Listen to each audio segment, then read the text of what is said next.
Makeup artist ಆಗಿರೋರಿಗೆ ಈ ಕಷ್ಟ ಗೊತ್ತಿರುತ್ತೆ. ಏನು ಅಂತಂದರೆ ಅದು ಮದುವೆ ಆಗಿ ಮಕ್ಕಳಿರೋರ್ಗಂತೂ ತುಂಬ ಚೆನ್ನಾಗಿ ಅರ್ಥ ಆಗುತ್ತೆ.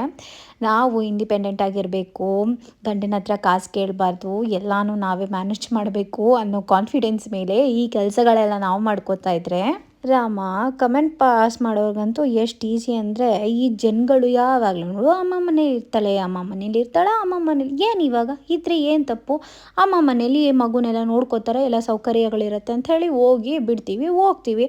ಇಲ್ಲ ಆ ಥರ ಇದ್ದಿದ್ರೆ ಅದು ಯಾಕೆ ಹಂಗೆ ಬಿಡ್ತಾ ಇದ್ವಿ, ನಾವು ಅದನ್ನು ಎಲ್ಲ ತಲೆಯಲ್ಲಿ ಇಟ್ಕೋಬೇಕಲ್ಲ. ಇಲ್ಲಿ ನಮ್ಮ ಮನೆಯವ್ರಿಗೆ ಪ್ರಾಬ್ಲಮ್ ಇಲ್ಲ, ಏನೋ ಬದುಕೊಳ್ಳಿ ಚೆನ್ನಾಗಿರಿ ಅಂತ ಹೇಳ್ತಾರೆ. ನನ್ನ ಗಂಡ ಹೆಂಗೋ ನಿಂಗೆ ಹೆಂಗೆ ಇಷ್ಟನೋ ಹಂಗೆ ಮಾಡಮ್ಮ, ಮಾಡಿದ್ರು ಮಾಡು, ಬಿಡಾದ್ರು ಬಿಡು, ನಿನ್ನಿಷ್ಟ, ಚೆನ್ನಾಗಿರು ಖುಷಿಯಾಗಿರು ಅಂತ ಹೇಳ್ತಾರೆ. ಈ ಜನಗಳ ಬಾಯಿಗಂತೂ ಬೀಗ ಹಾಕೋಕ್ಕಾಗಲ್ಲ, ದೊಡ್ಡದೊಂದು ಸೀಲ್ ಹಾಕ್ಬಿಡೋಣ ಅಂತ ಅನ್ಸುತ್ತೆ ನನಗಂತೂ. ಎಲ್ಲಾದರೂ ಮಾತಾಡ್ಕೊಳ್ಳಿ, but at the end of the day ನಾವು ಮಾಡೋ ವರ್ಕಲ್ಲಿ ನಮ್ಮ ಇದನ್ನು ತೋರಿಸ್ಬೇಕು ಅನ್ನೋದಷ್ಟೇ ನನಗೆ ತಲೆಯಲ್ಲಿರೋದು. ಆ್ಯಂಡ್ ಆ ಕ್ಲೈಂಟ್ ಅಂತ ತುಂಬಾ ಖುಷಿಪಟ್ಟರು, ನಂಗೆ ಅದೇ ತೃಪ್ತಿ ಸಾಕು. ಮತ್ತೊಂದು ವಿಡಿಯೋದಲ್ಲಿ ಸಿಗ್ತೀನಿ, ಬಾಯ್.